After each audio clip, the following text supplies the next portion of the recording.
Hey there, welcome to the Impatient Entrepreneur Podcast, a show where we hear from entrepreneurs and business owners who are chomping at the bit to make their mark on the world. I'm your host, Lauren Queedar-Cockrell. Now, let's hurry up and get to the good stuff. Hey friends, welcome back to the Impatient Entrepreneur. We have a very fun and special guest today, Lanny Lancarte II of Fort Worth, Texas. Lanny and I have known each other for a very long time, met through volunteering first, and then have sort of circled around in business for the past decade or two. Lanny is not only a super great guy, super nice, just hung the moon in many respects, but is such a true visionary and a true entrepreneur. And he was probably one of the very first people I thought about when we launched this podcast. And so I'm very excited for him to be here today. Lanny, welcome. Thank you, Lauren. I appreciate all the kind words. And, I big fan of yours as well over the years. Thank you. Will you tell our listeners a little bit about some of the irons you have in the fire? You have quite a few entities and businesses and passions. And so let's hear it. Yeah, sure. Well, my main place of business is Righteous Foods, and that's where my office and where headquarters is. But we have a ghost kitchen out of here, Eat Fajitas, that we ventured into in March of 20, and we planned it before, but that's when we officially launched it. I think actually you may have calmed my nerves on the night restaurants all happened, and I think I sent you an email at 4:00 in the morning of what just happened and what do I do? But go. Everything's going to be fine, ride the wave, and everything will be fine. So I appreciate that advice on keeping going. But yeah, so Eat Fajitas in our ghost kitchens. We ended up opening another place called Zapasta in Pollo, Tocayo, which was on the north side, and we ended up selling the whole bit. The facility, so we no longer have that anymore, but we got Eat Fajitas and moved it back over to Righteous Foods, which is where we launched it out of. So that, and we have we used to previously I was in Lanny's Alta Cocina Mexicana and fine dining. So we still have an arm of catering out of Righteous called CHOMP, and that's a catering a boutique catering company that does private events and catering. I do some consulting with local restaurants, hotels abroad, and all the above. Anybody that needs help getting started or with refinement. I've been just helping out when I can with some different organizations. But other than that, I am just helping or hoping to see what excites me next to dive headfirst into and see. Yeah. Make sure the water's deep enough and it's not a shallow water. Well, you're also extremely humble. I love talking to you and kind of seeing what's percolating next for you, because you had a pop-up restaurant before pop-ups were a thing. You did fine dining in Fort Worth before there was one on every corner. Like you said, you had this ghost kitchen concept before ghost kitchens were a necessity in 2020. And so I know you can't talk about anything that's next right now, but boy, I can't wait. I remember, hopefully I'm not pouring salt in the wounds, but you were going to open a spin studio right on the cusp of spin studios. And then you changed course for you. But it's like you have this crystal ball of seeing what's the moment before the moment happens. And I've always really been in awe of that.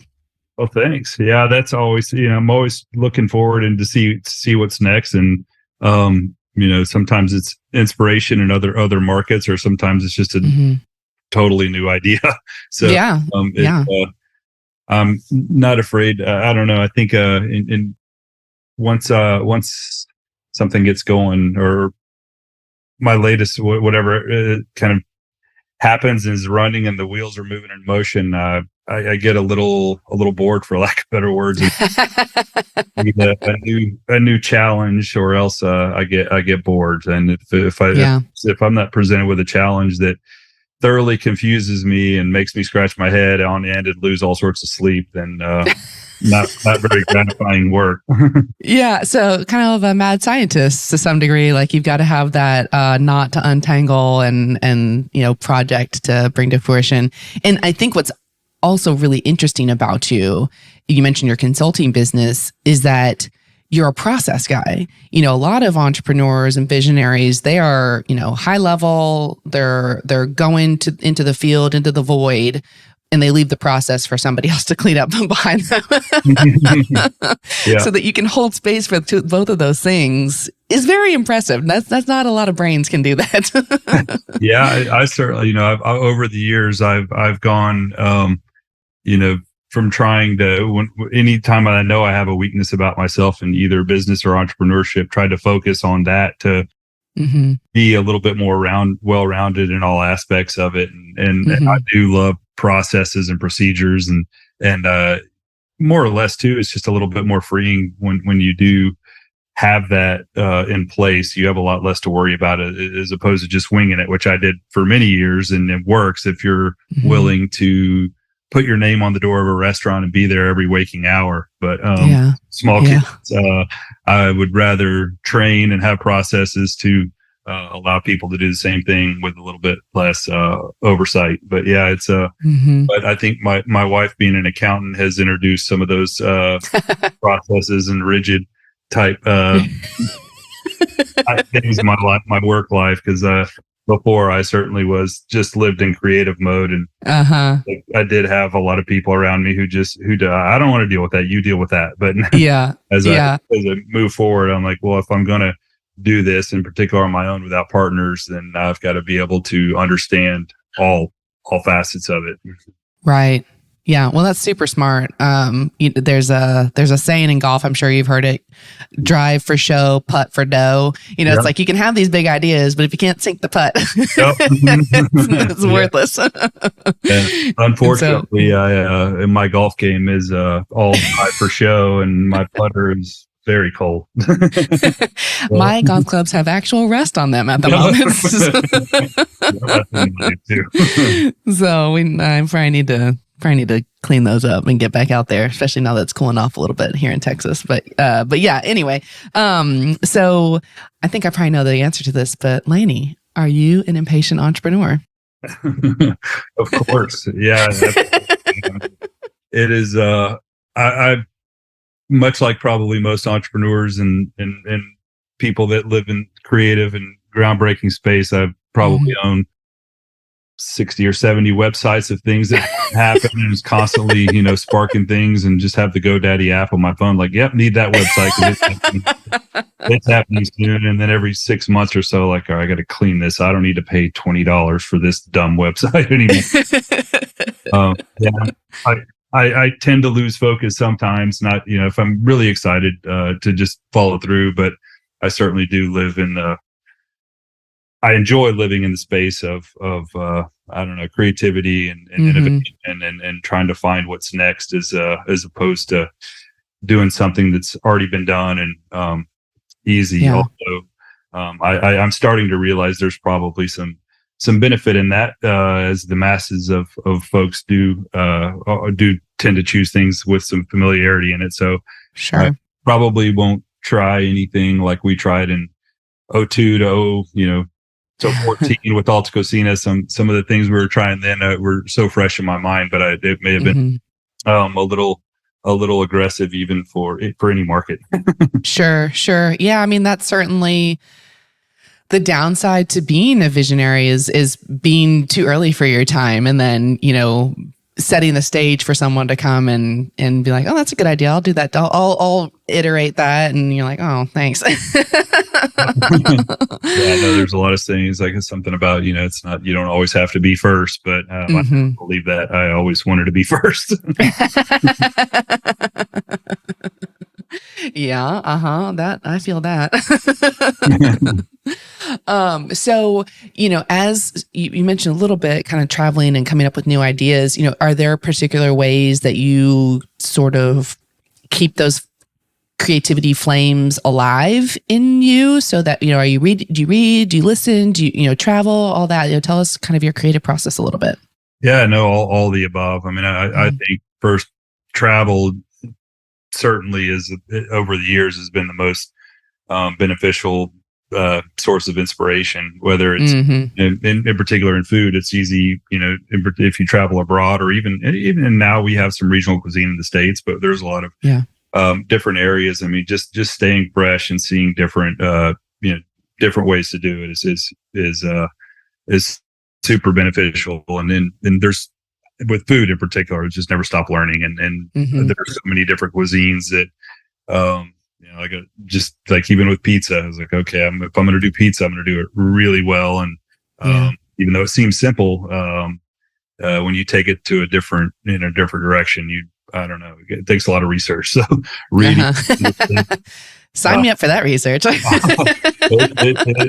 I'd spent about a year and a half, I think, really perfecting our pizza doughs and stuff. But yeah, I mean, I have a network of, in the food industry too. I think, I have a network of friends that we still have a group text of 4 or 5 of us who went to culinary school together in different markets in New York City and Chicago and different places where we're constantly exchanging ideas and running things off each other. So then we get together a couple times a year, at least, all of us. And it's really beneficial just to know what's going on in other markets and not to replicate, but just to know, like, oh, I didn't, never thought about that. It just helps you with the process of where you want to be. Because I think everybody has their own spin on something, but at the end of the day, food's all been done.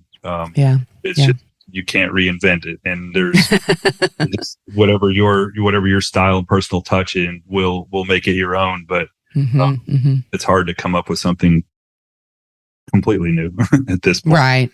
Right. Well, I'm glad you have that community. I think for entrepreneurs, they're the saying, it's lonely at the top. I mean, especially for entrepreneurs, you're running businesses and you just kind of rattling around in your cage, and that there's imposter syndrome and perfectionism. And does anybody like this? Yep, all of those. Yeah. And being able to have community is so helpful just to pull you out of the death spiral. Yeah, no doubt. No doubt for sure. It certainly does feel like us, and especially in 20 and 21, it turned into a bit of a therapy session for all of us. Yeah. For sure. Are you reading or listening anything right now that is kind of inspiring you?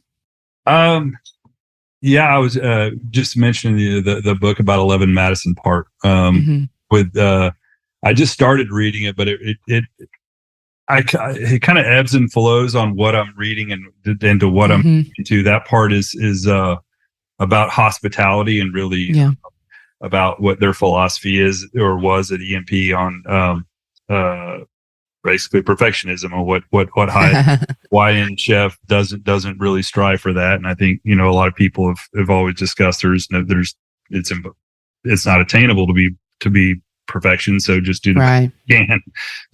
But it is. I don't know if I haven't gotten too far into it, but it's certainly very similar to a guy that was very inspirational in me early on, was Charlie Trotter, who's passed away. But he, his book, which I believe has some similarities in this, but this is more of his book was called Lessons in Excellence. And I think that it's, I don't know if it's I think it's out of print, but you can still find it. But it's he had a very strict philosophy, or a really great service philosophy that we tried to emulate in my fine dining restaurant, and still now it's super relevant. He was a perfectionist by every aspect of the word, and he was vision. He was on top of everything for a while, but his flame burned out a little soon. But perfectionism be like that. But I think that book and those books do kind of make me look at one way of like, yes, to a certain degree, you chase after doing the best and absolute, being the best in your field at what you can, but don't take yourself that seriously. And I don't remember. I just read a quote recently about somebody said, like, I don't take myself too seriously, but I do take my work very seriously. Yes. I've seen something similar to that. Yeah. I think that's a really good life lesson. Like, don't take yourself too seriously, but do take your work seriously. You whether it's customers or clients or whatever you do, products, services, food, beverage, making sure that customer has a great experience, and take that seriously, take that relationship seriously, but laugh at yourself. Absolutely. I mean, I think there was definitely a hot minute there in the world of fine dining and chef where it was a little out of hand almost, how serious people were taking themselves. Yes. And I never tried to do that. If you want to put ketchup on a Kobe steak, go for it. You paid for it. I've always kind of felt that way. And that I think the New York Times wrote an article, I don't know, five or 6 years ago, said like something about kiss the chef's napkin ring. And it was about that whole reality of you'll eat what I prepare, how I prepare it, or no soup for you. And I don't subscribe to that. I never have. I mean, I take what we do seriously, but I certainly, at the end of the day, we're providing a service and charging someone for it, and they're able to modify and do whatever they want to it without any feedback. Right. You were sharing before we hit record about someone recommended Unreasonable Hospitality, the book, to you. And do you mind telling us why they recommended that to you? Yeah, I think it was to tamper down the perfectionism on some projects that I'm working on. And, I kind of get into this stage that I think a lot of people do in the over-analysis paralysis. And, whether it's a document or a concept or a deck on a new concept, something going on. It's like I can't release it, and then I'm just like, well, I'm not done yet. And someone mentioned me like you've got to let go of the perfectionism, and your best is in your field in particular is, or 70% of what you can provide in this area is better than my or anyone else's 100%. So don't get bogged down with this, every last detail for everything. Things take a certain amount of effort in the process, but some things just need to get done. I'll take little I don't want to call them insignificant, but projects or tasks, and just squeeze them to death until I'm like, okay. And it's probably just fine if I just hit send and say, oh, we're done with this. Yes. What's next? Yes. In story brand training, back when I did that back in 2019, there's a point at which you've written your brand message and you just have to ship it. They say, just ship it. Like it's, you can iterate, you can fix it, but you got to get something going. So I think, and then we were talking about the bear before we hit record too. There's a phrase that they use a lot, let it rip. You just gotta let it rip. You can tweak it in flight. You can keep building the plane while you fly it, but sometimes you don't want to put something out that's bad. But if by all accounts this is good, don't let perfect be that enemy. Because I think the road to perfection is infinite. You can be on that road until you die, and then at some point you just kind of lose the forest for the trees. You don't even know what you're looking at anymore, and it's like you just gotta let it go. You ended up editing it and changing it so much you don't remember what the original iteration that was quite good was even anymore. Yes, it's like what am I even doing here? Yep. Where am I? What is this concept again? Circle, and I don't know where I'm going anymore. Yes. Are you able to share anything that you're creating right now? I know you've got some stuff that's under cloak of darkness right now. Yeah. On the entrepreneurial side, I'm not really working on anything new conceptually. I'm working on some more refinement things with some consulting type projects. But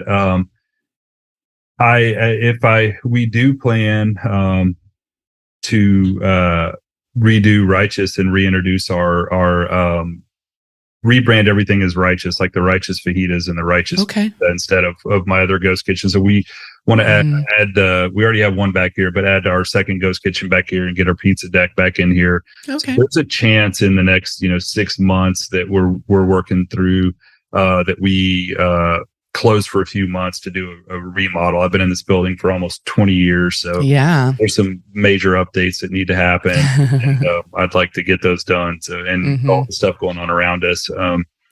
We've got more construction in our neighborhood for the foreseeable future. So it might be a good opportunity to refresh what we're doing here. I want to take a moment to say those fajitas and margaritas are so dang good. I remember having them delivered to my office in, summer of 2020, and we're kind of sort of working there, but things are pretty shut down. I was like, oh dear God, these are good. Yeah, that was, that's something that I worked on even before. That's why we were able to launch it so quickly. Is we'd already gone through all the recipe testing and private, the customized boxes and everything that we were doing. I'd already planned to do in a standalone space for a ghost kitchen, and it worked, really great for 2020 and even in 21. Still is. We still do it out of here. We don't put as much into marketing as we should to put out, but I want to kind of rework what we're doing here to kind of reintroduce them. But it was something that I wanted to do well, and it's at that part. Tex-Mex is in my blood, and fajitas is I was like, okay, if we're gonna do these, this is how we're gonna do them. And it's that one's fun, and we eat that at least twice a week at the house. I would if I were you. For those of us who are unfamiliar with your name or Fort Worth, do you want to share some of that fajita pedigree with us? Sure. Yeah. So, I guess it's starting with my family's lineage. My great grandfather was Joe T. Garcia. So I grew up in that restaurant, and all through, I started waiting on tables when I was 8 and did everything from wash dishes to general manager, all the above. So that started my restaurant journey. As I like to kind of say, in general, I didn't choose the restaurant industry. The restaurant industry chose me, and I was born right into one. And my great grandmother lived there, so I spent most nights there. So, and I went to work there through TCU, and then for a couple of years after. And then went to culinary school in Hyde Park, New York, and worked for Rick Bayless in Chicago, and then moved back to Fort Worth in 2002. And that's when I opened a pop-up restaurant, Lanny's Alta Cocina Mexicana, at Joe T. So it was a pop-up restaurant, but back then that terminology wasn't invented yet. So we were just having fun in the kitchen. It's a secret restaurant. Yeah, exactly. And we would, started taking reservations, and, after a couple of years, started getting very, very popular until I moved and opened a standalone in 2005 on West 7th, where I am now at Righteous, and had a lot of success with that for almost 10 years. And just wanted to change directions. I had something to do with a little bit of the stale piece of I've been doing this for a while now. Like I wasn't truly bored with it, but there was a lot more things that came into play. But that was what led me to changing over and doing the Righteous Foods in the same location. So we've been here doing healthful cuisine for it'll be 9 years next month. Wow. Yep. Man, that time flies. I know. I'm just envisioning you working at Joe T's now with, 2 dinner dishes. And that's it. That did not spark my, it didn't do anything for me creatively. And it's good. I ate it. It's still comfort food for me. And those enchiladas, nachos are, hard to beat on the patio, but I definitely needed a little bit more than 2 options in my life.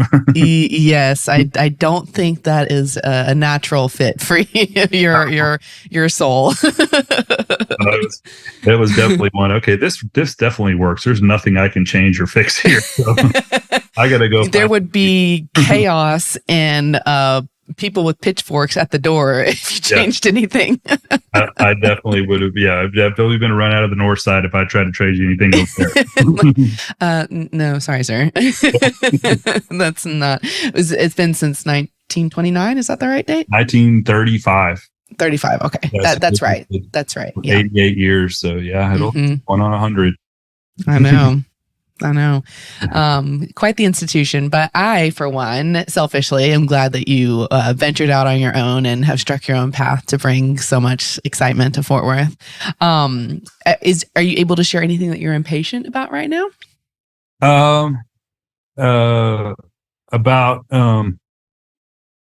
the progress of my kids and their athletic ability on the sports field.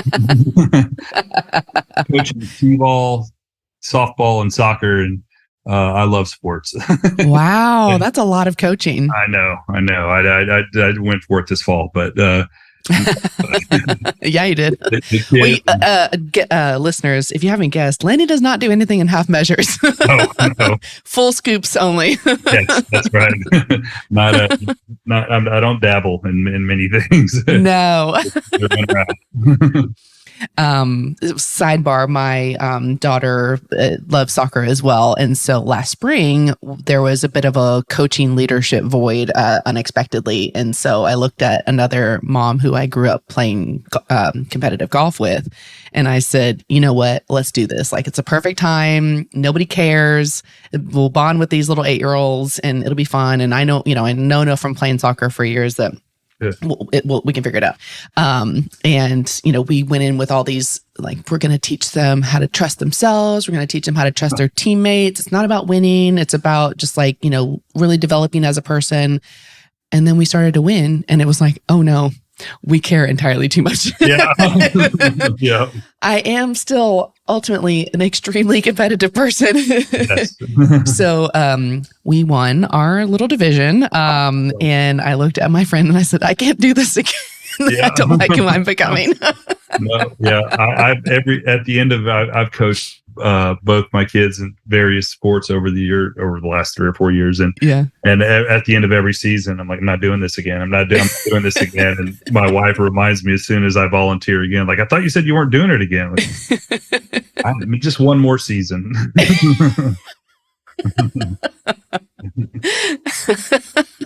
And an eternal optimist as well, I see. But yeah, so that's my latest profession. As a professional coach. But other than the patient business side of things is, I haven't dove in. I haven't found what I'm diving into next. So I haven't. Yeah. I'm currently not really working on anything that's going to, besides the redo of Righteous. Mm-hmm. That's going to be, I love the process and leading up to opening and concepting something, and I'm not in that process right now with anything. Yeah. It, like I said, it's when you're in, you're in, and once I choose that, I'm going to do it, and it's a lot to go through that, or at least in my opinion, to do it well. Mm-hmm. I mean, right. I could crank out a concept and open something with little to no effort, or I could do it right.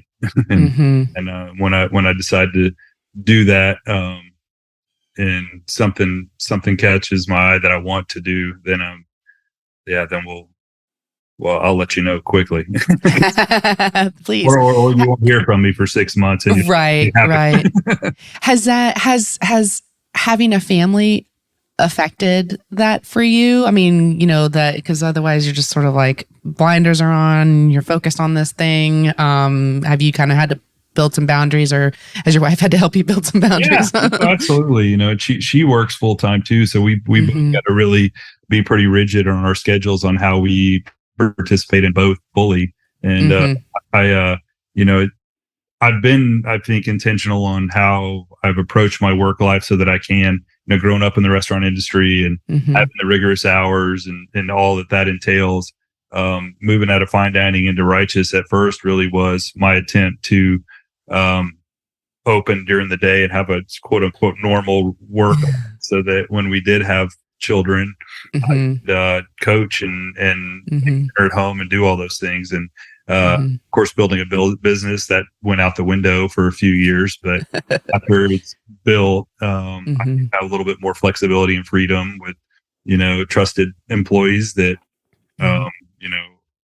I respect and let them do their jobs. And I think that, it's a great place for them to work and for me to support. So I can, that training and process does allow for a little bit more flexibility so that I can, but the restaurant industry is kind of a young man's game. So I'm a young man, so I do what I can when I can. Do you still have some of those really long-term employees? Oh yeah. Our GM at Righteous has been here. She's been here since we opened, and then my two managing chefs have both been with me since my pop-up kitchens at Joe T. So over 20 years. And that is remarkable. I mean, is there anyone in the world who has restaurant employees of that tenure? I mean, truly. Yeah, it's a hard thing to accomplish. I mean, it's certainly very much a transient crowd in the restaurant world. But I think we treat I think we operate a little bit differently, just because I've operated in different systems in the restaurant industry, and the typical ones that employees get burned out or they go chase more money or all the above, and there's no focus on employee retention per se. I mean, I think I do everything I can for my employees, and our team is pretty proud of what we do, and they're the ones that do it, not me. So it's important to keep folks around and happy. Well, like you said, so it's a great culture having those processes, and that allows you as a business owner and entrepreneur to step away and to create and have that work-life balance, and afford that to your team as well. So I think it's definitely the right way to do it. Yeah, and I think that's important. That work-life balance too. I mean, that translates over to my staff as well. I mean, I can't expect to have the time to go and leave to coach if I don't allow everyone else to do it too. And I think a lot of restaurants in specific, it's just kind of like, it's just part of the deal. You got a bunch of young folks who get in and grind, and everybody's just in there working 60, 70 hours a week. And that's one way to do it. There are others though. There are other ways, and you can do it differently. we prefer the other way. And I think my staff does as well. And I think they appreciate that they can work in the industry and not do it the way other people do it. Yeah, I think seeing people on your team as team members and as humans rather than just replaceable labor is certainly that's our ethos as well. We definitely want people to live full, rich lives. And that's, yes, they spend a lot of time with us. So we hope they enjoy that. But we also want them to have energy for whatever is outside of this work experience. So good for you. So changing gears a little, what's something that has happened? You've had a really incredible career.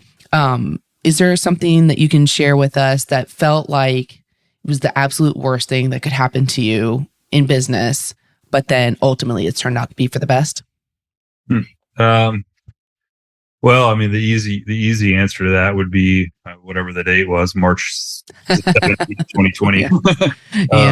But I think that really, probably does, stick. And I'm sure it's part of a lot of people's story at this stage is that it did force us to truly reinvent ourselves. I mean, all the processes and procedures that we did have in place that were just clicking along, and all the group were running, just completely got blown up, and everything that the way we used to do it and the way we were accustomed to do it and how we did it were all completely irrelevant, honestly. And some of it we haven't really re-implemented because it's just we've gone so long without going through, and some of these things maybe needed to be updated or changed anyways. And so that process of and maybe that's why we were able to rebound quickly or find some success, maybe a little quicker than some others, is that I love that challenge. I didn't love it the first week, but no. after that, I was like, okay, great. Like let's create this new, like, oh, good, a new project. Let's do this new health protocol, or what are they saying we can and can't do now? Okay, let's change everything again. So I kind of enjoyed that as like reinventing ourselves over and over for months at a time. And I think that built resilience in our team too, on being able to lead others on, all right, like we're just not going to fold up the tent and go home. Like let's figure out what we're going to do today. And I guess that's part of any small business at some level, but that certainly had a magnifying glass on every little process during those times. Right. Are there any big changes or processes that y'all instituted at that time that you've kept and have made the business better? Yeah. So we've gone to, just from like our operational standpoint, and a lot of it's certainly not, groundbreaking, but we've gone to a tip pool system where it's more of a team oriented effort, and which is different in the restaurant industry, because a lot of the reasons that people do skip around and jump around in new places is they can make more money on tips. And I've always felt like that part of our industry has been very broken. That we are one of the few countries in the world that allow our customers to dictate what our wages pay to the employees. Yeah, exactly. It's a big sticking point for me. It causes inner problems within our organization for the different departments. Say the front of the house and the back house aren't treated equally, but we've been able to close that gap a little bit with tip pool, and we've been able to pay a lot of our staff more, who traditionally have been, there's not enough money left over. Our margins are just thin. So we've been able to rework our labor model, and we institute, it's an optional fee, and we don't have many people take it off, but a 3% gratuity to the kitchen staff, which gives them a little bit of a bump every week. And if there's one thing I would love to change in the restaurant industry, it's that aspect of it. I mean, we have a lot of important team members, and a lot of people, that are responsible for making the meal, are just behind a closed door, and you would never know. And people, and our servers are amazing, and they deserve everything they get doing, but certain times they get credit for a bunch of work they didn't do. Right. Yeah. When my salmon is cooked perfectly on my delicious salad. Yes, exactly. So we try to bring awareness to our whole staff and the team effort that involves the restaurant. And I know that there's other people that have tried to eliminate tipping, but I think hopefully one day in this country we will eliminate tipping, and we will have people that want to stay in this profession as a profession, and we can offer more benefits if we know what our income and what we have to pay our employees, because otherwise right now in the tipping world, we don't know what we're making. Like we don't make any of it yet. They pay our employees directly, and it's right. And I know that there's a lot of hopefully this flip and tip and all the stuff that people are really mad about will get us there quicker. But I'm hoping that we just get rid of tipping and just increase everyone's wages and unfair wages from the get-go, and just increase everyone's people are just going to have to get a lot more comfortable with higher food prices. But well, we're working on it. Well, I mean, people are paying it anyways. They tip anyways. It's just a different allocation on how we run our businesses. Right. That's education and kind of being at that forefront of that conversation. That's cool. Good for you. I'm glad you're doing that.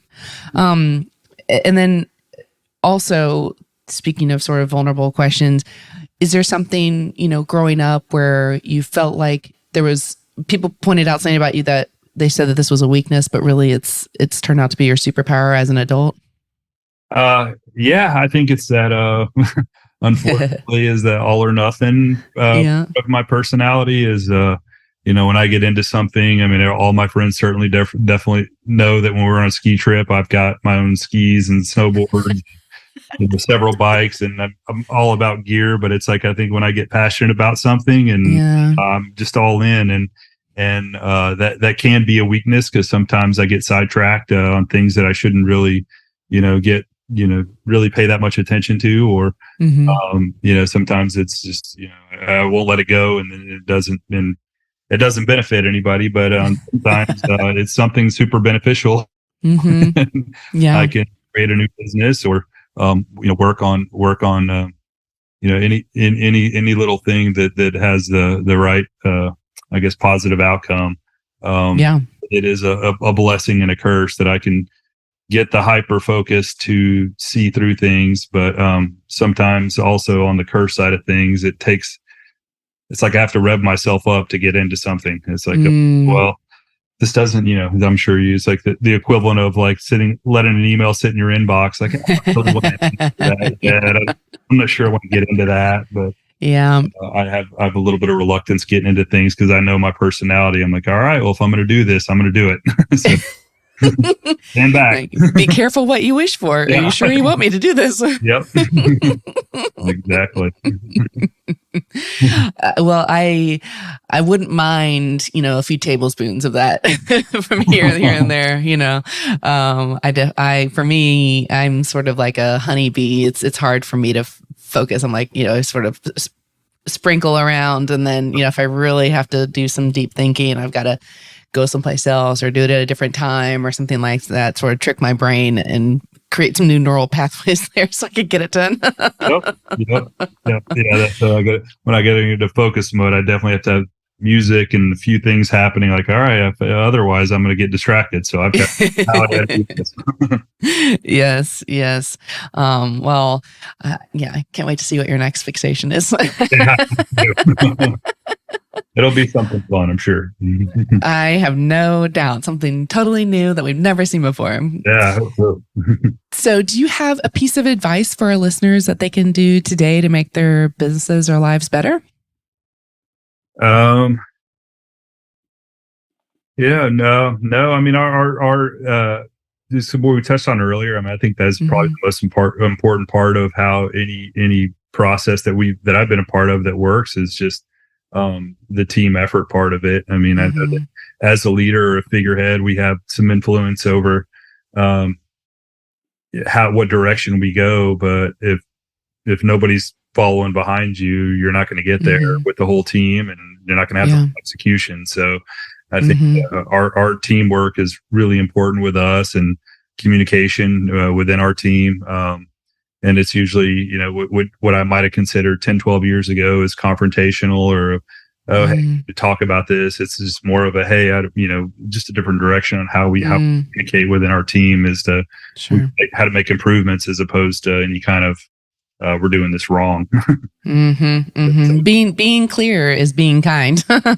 Yeah. People don't know if you don't tell them. So, and people like to know where they're going and what success looks like. And so I think that is a mistake that people make. They're like, oh, I don't want to say anything, or, I don't want to communicate, if I say, I don't want to micromanage or whatever. It's not that. It's, where are we going as a team, and what is your individual role to help us get there? I mean, I think a lot of people really, regardless of their generation, appreciate that deeply. Yeah, no doubt. So will you tell us where people can find you and maybe hire you or eat your delicious food? Yeah. Well, I'm always, I spend most mornings at Righteous just because we do have the best breakfast in on the planet. So absolutely. So, I can attest. So I'm here most mornings, but on the consulting side of things, we do have our consulting hub is called Ground Control. So it's our website's called That Is Ground Control instead of This Is Ground Control. And, that was taken already. I don't know if it was a fan of the music. Yeah. So aside from that, on kids soccer fields, t-ball and softball and all of those things. But Righteous Foods is home base right now for most things. Well, we'll put the links to your websites and socials in the show notes for folks to connect with you, and hopefully you can come back on next year and tell us what you've been working on. Yes, absolutely. I'm excited about that. Yeah, thank you so much for coming on today, Lanny. I really appreciate it. Thank you. Always good to talk to you. You too. Thanks for listening to The Impatient Entrepreneur. Love the podcast? Be sure to share it with a friend or colleague, or give us a 5-star review on Apple. You can also chat with us on Instagram or Facebook at The Impatient Entrepreneur Pod. Want to star on a future episode? Head over to theimpatiententrepreneur.com to inquire. Thank you to the team at Culinary Co. for believing in me and bringing this podcast to life. And thank you to Carson Childers for mixing and editing this episode. Can't wait to see you next time.